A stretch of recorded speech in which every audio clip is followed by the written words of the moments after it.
Hello everyone. चलो बेटा, आज हम लोग शुरू करने जा रहे हैं यूनिट नंबर 2, कंसिडरेशन।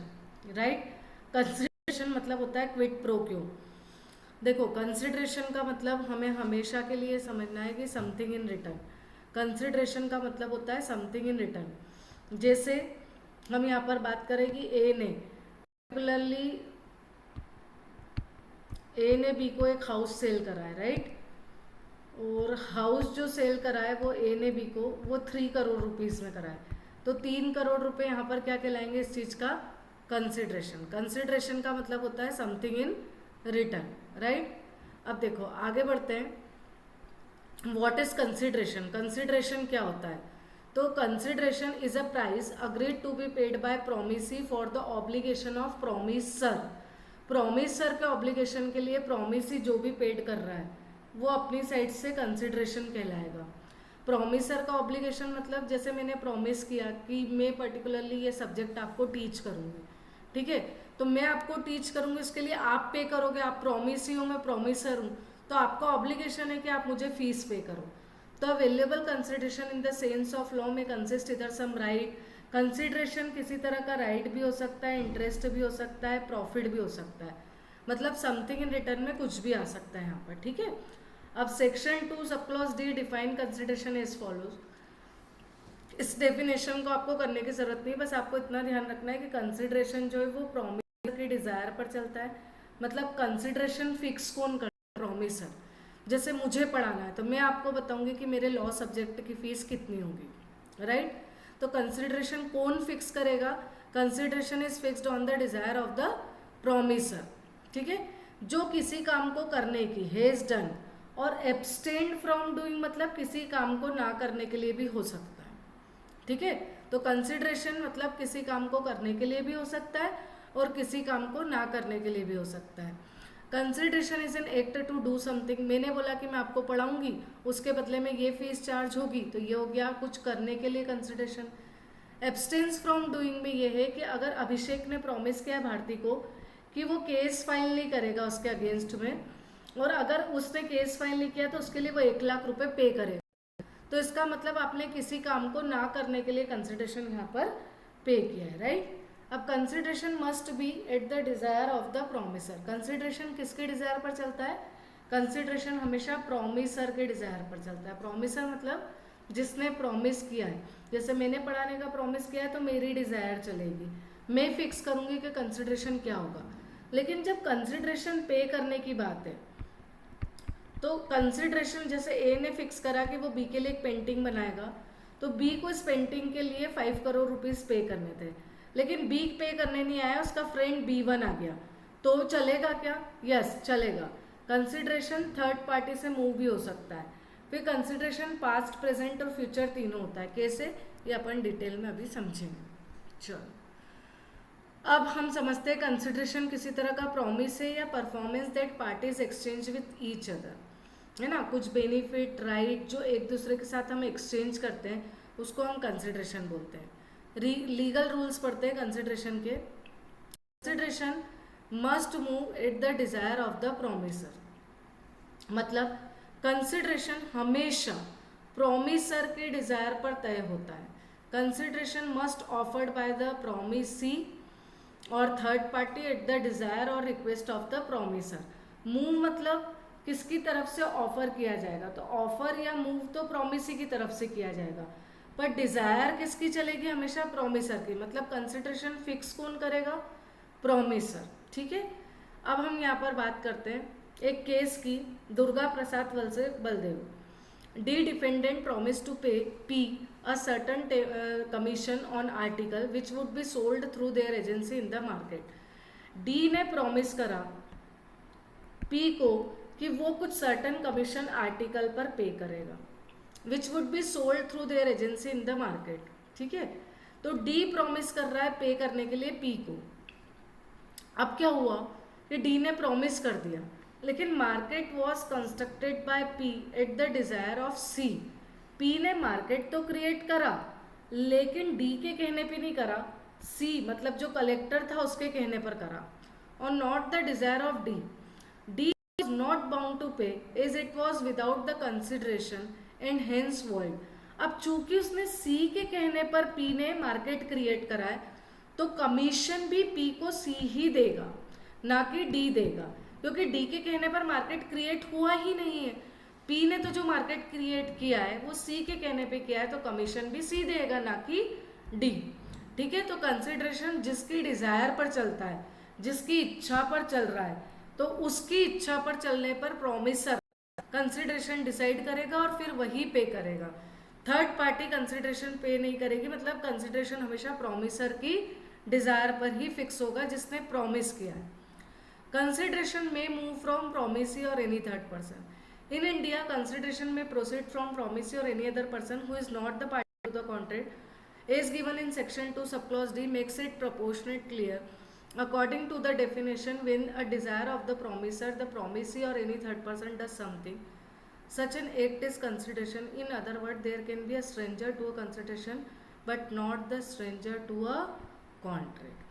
देखो, अगर आपकी फीस देने के लिए ए ने बी को पढ़ाया और बी की फीस देने के लिए उसके फ्रेंड B1 को भेज दिया, तो क्या ए पैसे लेने से मना कर देगा?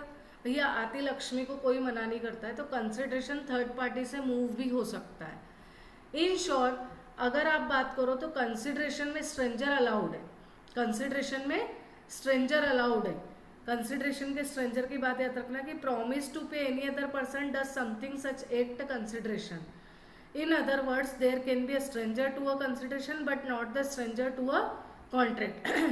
कॉन्ट्रैक्ट के लिए कंसिडरेशन जरूरी है, कोई भी आप कॉन्ट्रैक्ट करोगे तो उसमें कंसिडरेशन जरूरी है, पर वो जो कंसिडरेशन है वो थर्ड पार्टी मूव हो सकता है, थर्ड पार्टी मूव हो सकता है, मतलब स्ट्रेंजर यानी थर्ड पार्टी भी कंसिडरेशन में इन्वॉल्व हो सकती है, पर stranger to a contract is not allowed. जैसे ए ने प्रॉमिस करा कि वो बी के लिए पेंटिंग कराएगा, तो ये इन दोनों के बीच का कॉन्ट्रैक्ट है।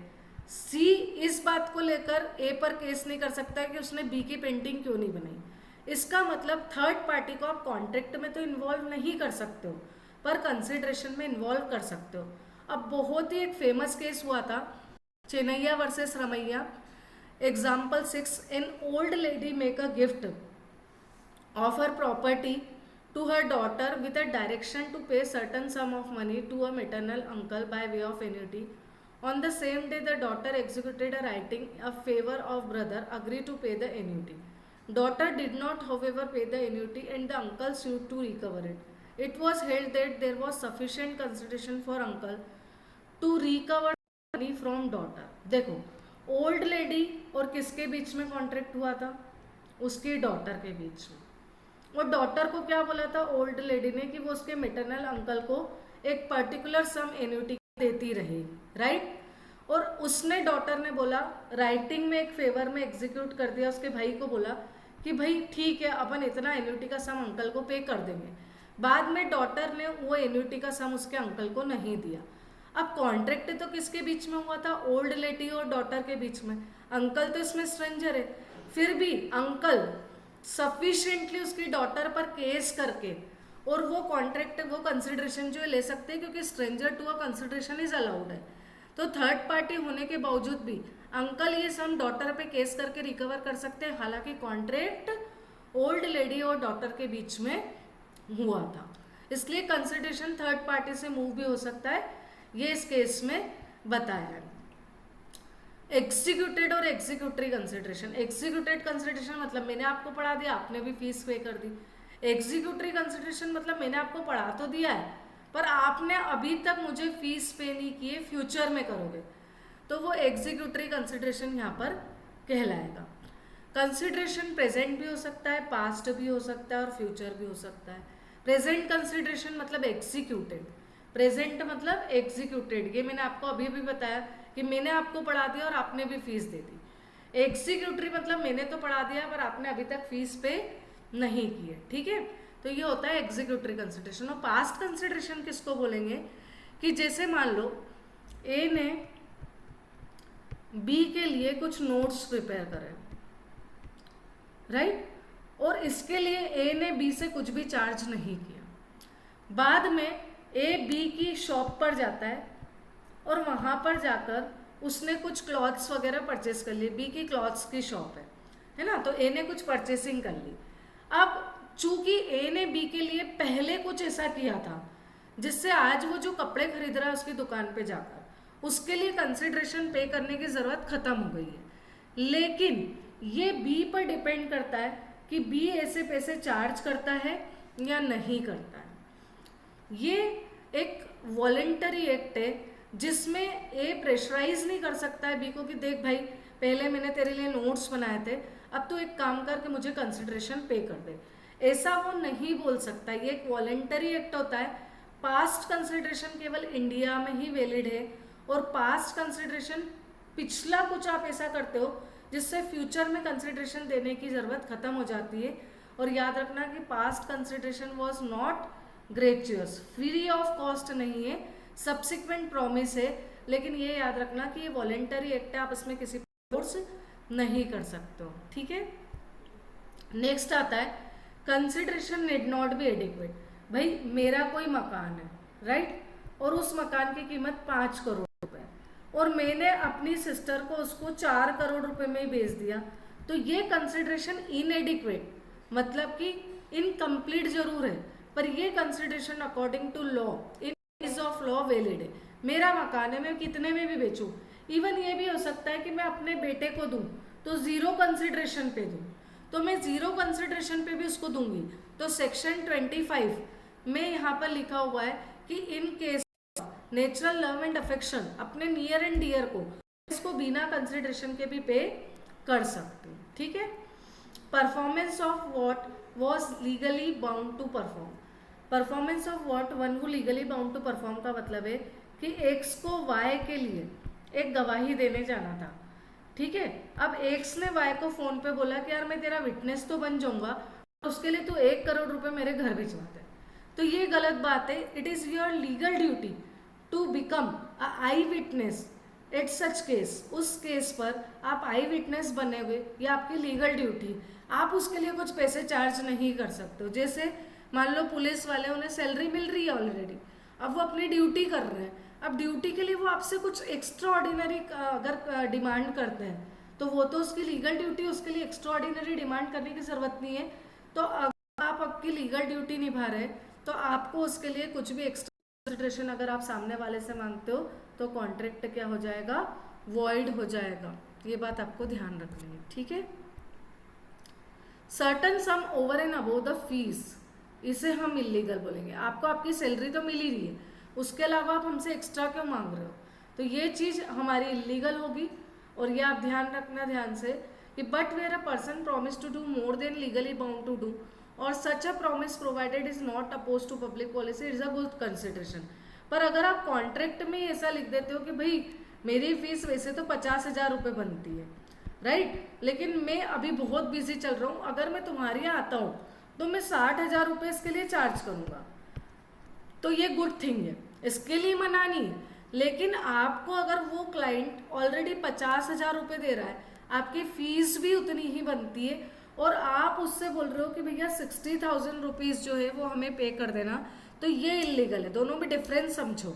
देखो नॉर्मली आपका टीचर आपको स्कूल में पढ़ाता है, राइट, और उसको वहाँ पर 1 लाख रुपए पर मंथ मिल रहे हैं किसी भी CBSE स्कूल से, तो अब उसकी लीगल ड्यूटी है कि वो उससे ऊपर आपसे एक्स्ट्रा चार्ज नहीं करे। अब वो आपको साइड में ले जाकर बोलता है कि भाई देख 1 लाख रुपए महीना तो मेरे को स्कूल वाले दे रहे हैं, पर तुझे पर्सनल अटेंशन चाहिए क्लास में, तो मुझे तू 5,000 रुपीज़ पर मंथ एक्स्ट्रा दे देना। ये गलत है, समझ में आ रही बात। और अगर मान लो कि आपकी ट्यूशन वगैरह है और आपने वहाँ पर कोई कॉन्ट्रैक्ट किया और वो आपको बोल रहा है देखो मैं टाइम नहीं दे पाऊंगा, पर अगर दूंगा तो ये चीज़ें होगी, तो ये एक अलग मैटर हो गया, आप पहले से प्रीफिक्स कर रहे हो। लेकिन जो आपको लीगल मिल रहा है उसके ऊपर जो मांग रहे हो वो आपको यहाँ पर नहीं करना है, अदरवाइज कॉन्ट्रैक्ट वॉइड हो जाएगा। जो भी हम कंसिडरेशन मांगते हैं कॉन्ट्रैक्ट करने के लिए वो सिंपल होना चाहिए, रियल होना चाहिए, वो इल्यूजन या आर्टिफिशियल कंसिडरेशन नहीं होना चाहिए, ठीक है। इल्यूजन नहीं होना चाहिए, जैसे men promise to deliver treasure by magic, ऐसी फालतू की बातें कंसिडरेशन नहीं होती है। Consideration must not be unlawful, immoral और oppose to public policy. Consideration कभी भी अनलॉफुल नहीं होना चाहिए, इमोरल नहीं होना चाहिए, और अपोज टू पब्लिक पॉलिसी तो बिल्कुल भी नहीं होना चाहिए। याद रखना, कंसिडरेशन अनलॉफुल, इमोरल और अपोज टू पब्लिक पॉलिसी किसी भी हालत में नहीं होना चाहिए, ठीक है। इलीगल कंसिडरेशन अलाउड नहीं है।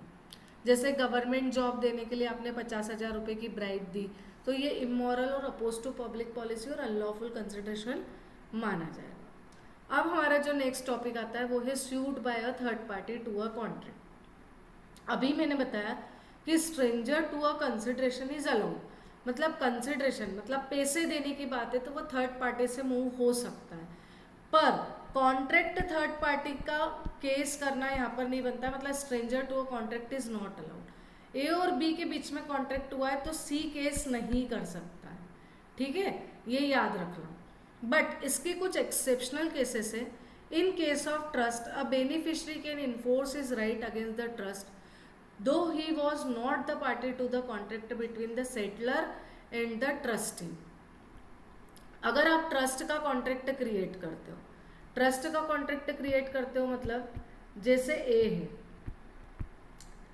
ए ने बी को बोला कि भैया एक काम कर, आज से जो भी किराया है ना, वो किराया तुम ले लेना। अब बी ने क्या बोला, बी सी पे ट्रस्ट करता था उसके फ्रेंड पर, उसने बोला कि भाई मेरे भी पर जो ए किराया देगा वो तुम ले लेना, ठीक है। अब यहाँ पर याद रखना कि हमने उसे अपॉइंट किया है, हमने उसे अपॉइंट किया, हमने अपने राइट्स उसे दिए कि भैया मेरे बिहाफ पर तो किराया वसूल कर लेना। तो सी यहाँ पर अब स्ट्रेंजर नहीं कहलाएगा, उसे कॉन्ट्रैक्ट का मेन पार्ट माना जाएगा, क्योंकि वो भी बेनिफिशरी बन गया है, वो भी इस चीज़ का बेनिफिट उठा रहा है। ये बेनिफिट मुझे मिल रहा था लेकिन मैंने बोला कि मेरे बिहाफ पर तू किराया ले लेना, ठीक है। ऐसा होता है ना कि मान लो ए ने बोला हो कि बी को तुम किराया ले लेना, लेकिन बी ने बोला यार मेरे पास ऑलरेडी बहुत कुछ है, तो उसने सी को बेनिफिशरी बना दिया। वो इंडिया में ही रहता है, आप बाहर रहते हो, तो सी बी के भी पर किराया ले तो बेनिफिशरी है, बेनिफिशरी मतलब बेनिफिट उठाने वाला, तो वो अब स्ट्रेंजर नहीं कहलाएगा। इन केस ऑफ फैमिली सेटलमेंट का मतलब है कि जो भी फैमिली के सेटलमेंट के मामले होते हैं, है ना, जैसे HUF है, उसमें दो ब्रदर है ए और बी, और एक जॉइंट प्रॉपर्टी है, उसका पार्टीशन होता है, राइट। अब पार्टीशन होता है तो दोनों ब्रदर जो है वो पे करते हैं कि 20,000 रुपीज़ मैं पे कर दूंगा ब्रदर को, 20,000 बी पे कर देगा, ठीक है। बाद में बी ने उस काम को करने के लिए मना कर दिया, तो कॉन्ट्रैक्ट तो ए और बी के बीच में हुआ है कि वो मदर को पैसा देंगे, पर यहाँ पर अगर ए ने मना कर दिया कॉन्ट्रैक्ट के पैसे देने के लिए तो मदर ए पर केस कर सकती है, जबकि कॉन्ट्रैक्ट किसके बीच में हुआ था, ए और बी के बीच में। यहाँ पर मदर स्ट्रेंजर नहीं, क्योंकि वो बेनिफिशरी है, उसके बेनिफिट के लिए कॉन्ट्रैक्ट बनाया गया था। तो फैमिली सेटलमेंट के जो कॉन्ट्रैक्ट है उसमें थर्ड पार्टी स्ट्रेंजर नहीं होती है। Marriage contract, ex wife deserted him for ill treating her. Mr. X promised his wife father, Mr. Puri, that he will treat her properly, else pay her monthly allowances. But she was again ill treated by her husband. Held she has all rights to sue Mr. X against the contract made between Mr. X and Mr. Puri. मतलब contract तो mister x और mister Puri के बीच में हुआ था, पर चूंकि मामला मैरिज शादी ब्याह का था, इसलिए भले ही उसके बीच में नहीं हुआ हो जिसके लिए कॉन्ट्रैक्ट बनाया गया है ना। तो यहाँ पर याद रखना कि एक्स की वाइफ थर्ड पार्टी होते हुए भी कॉन्ट्रैक्ट की स्ट्रेंजर नहीं मानी जाएगी और वो मिस्टर एक्स पर केस कर सकती है, ठीक है। In case of assignment, assignment का मतलब होता है कि Ankit Sharma has assigned his insurance policy to his son, now son can claimed even he was not the party to the contract. एक इंश्योरेंस पॉलिसी थी, वो ए ने ली है LIC से, तो LIC को पैसे देना है और वो ए को पैसे देंगे, पर ए ने वो पॉलिसी अपने बेटे बी के नाम पर असाइन कर दी। अब चूंकि बेनिफिशरी बन गया है बी, तो बी यहाँ पर स्ट्रेंजर ट्रीट नहीं किया जाएगा और वो सीधे LIC कंपनी पर केस कर सकता है। एक्नॉलेजमेंट और स्टॉपर, मान लो कि एल को कुछ पैसे एन को देने हैं, राइट, लेकिन एम ने क्या करा, इन्फॉर्म करा एन को that he is holding the money for him. M ने बोला कि भाई एल ने मुझे पैसे दे दिए थे और तेरे लिए वो पैसे मैं होल्ड करके बैठा हूँ, तू कभी इधर से निकले तो वो पैसे ले जाना, ठीक है। बाद में एम ने वो पैसे से मना कर दिया तो N will be entitled to recover the same from M. तो अब एम यहाँ पर स्ट्रेंजर नहीं है, क्योंकि वो यहाँ पर उस मनी को ऐसे लेकर बैठा है जैसे कि वो ओरिजिनल ऑनर एल लेके बैठता। एल ने वो पैसे एम को संभालने के लिए दिए और बोला एन को दे देना, तो एम यहाँ पर जो है वो स्ट्रेंजर ट्रीट नहीं किया जाएगा, क्योंकि यहाँ पर प्रिंसिपल ऑफ एस्टॉपल लगेगा। प्रिंसिपल एस्टॉपल मतलब चूंकि आपने ऐसी कोशिश की है जैसे आप एल के बिहाफ पर वो मनी संभाल के रखे हो, तो आप वैसे ही मनी के होल्डर हो जैसा कि एल का, तो यहाँ पर आपको स्ट्रेंजर ट्रीट नहीं किया जाएगा, आपको यहाँ पर रियल ओनर की तरह ही ट्रीट किया जाएगा, ठीक है।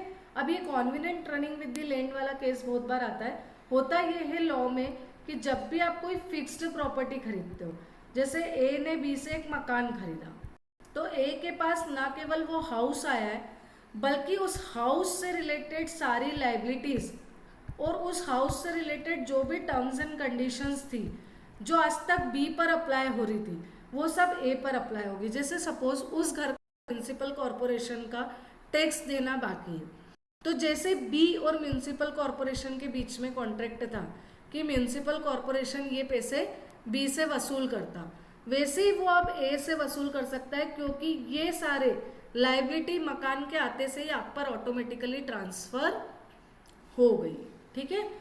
दूसरी बात जो एक सामने आती है वो ये कि बी ने ए को सपोज बोला हो कि भाई ये घर तो तू खरीद रहा है, लेकिन इस घर में तू किसी भी तरह की कमर्शियल एक्टिविटी कंडक्ट मत करना, क्योंकि बी ने ए को घर बेचते समय ये कंडीशंस बता दी थी।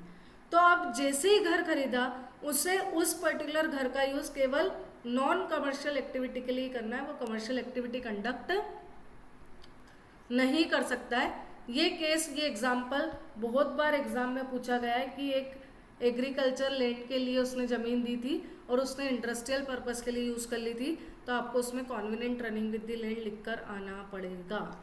Contract entered into through an agent, अगर आप एजेंट के थ्रू किसी कॉन्ट्रैक्ट में एंटर होते हो तो एजेंट थर्ड पार्टी ट्रीट नहीं किया जाएगा।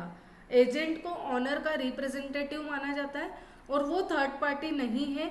जैसे मान लो ए ने गुड्स सेल करना है बी को, लेकिन बीच में एक एजेंट है सी, तो जैसे ए बी से पैसा रिकवर कर सकता था वैसे सी बी से भी कर सकता है, क्योंकि वो थर्ड पार्टी ट्रीट नहीं किया जाएगा, वो स्ट्रेंजर नहीं है। अब पॉइंट आता है validity of an agreement without consideration. क्या बिना कंसिडरेशन के भी कॉन्ट्रैक्ट वैलिड होता है? मैंने आप लोगों को बहुत बार समझाया है कि जब तक कॉन्ट्रैक्ट कर रहे हो कंसिडरेशन नीडेड है, पर कुछ केसेस में कंसिडरेशन जरूरी नहीं है। For example natural love and affection, अभी अपन ने एग्जाम्पल में देखा था कि ए ने अपने बेटे को बी को अपना घर 0 कंसिडरेशन पर दे दिया था, तो भी बिना कंसिडरेशन के ये घर बी के फेवर में आ जाएगा, लेकिन उसकी कुछ शर्तें हैं कि एक तो नेचुरल लव एंड अफेक्शन होना चाहिए, पार्टी में रिलेशनशिप होना चाहिए एक दूसरे से, ये राइटिंग में होना चाहिए और रजिस्टर्ड अंडर लॉ होना चाहिए। अगर ये चारों कंडीशन फुलफिल नहीं होती है तो ये घर बी का नहीं माना जाएगा, चाहे दोनों में कितना ही नियर और डियर रिलेशनशिप क्यों ना हो, ठीक है। Compensation for past voluntary services, अभी अभी हमने पढ़ा था कि एक कंसिडरेशन होता है जिसका नाम है पास्ट कंसिडरेशन। तो पास्ट कंसिडरेशन हमारे इंडिया में वैलिड है, ये वॉलेंटरी परफॉर्म होना चाहिए, आप प्रेशराइज नहीं कर सकते हो। कुछ सर्विसेज आपने दी हो प्रॉमिसर को पहले और प्रॉमिसर अभी एग्जिस्ट कर रहा हो, ठीक है, तो ही आप सामने वाले से पास्ट वॉलेंटरी सर्विसेज का कंपनसेशन ले सकते हो। जैसे ए ने बी के लिए एक सॉफ्टवेयर डेवलप किया, राइट, और ए ने इसके लिए कुछ भी चार्ज नहीं किया, बोले यार ये तो मेरा फ्रेंड है। बाद में क्या होता है कि ए बी की शॉप पर जाता है और वहां से कुछ ऑर्नामेंट्स परचेस कर लेता है, तो फिर ए ये एक्सपेक्टेशन जरूर रख सकता है कि बी उससे कंसिडरेशन चार्ज नहीं करेगा, क्योंकि पहले ए ने उसे पास्ट वॉलेंटरी सर्विसेज दी थी, ठीक है, लेकिन बी वॉलेंटरी सोचे तो वो उससे ऑर्नामेंट्स के पैसे नहीं लेगा, लेकिन ए प्रेशराइज नहीं कर सकता है। इसकी 3 शर्तें, वॉलेंटरी होना चाहिए, कुछ सर्विसेज प्रोवाइड फॉर होनी चाहिए, और तीसरा कि उस समय ये दोनों एग्जिस्टेंस में होने चाहिए, ठीक है।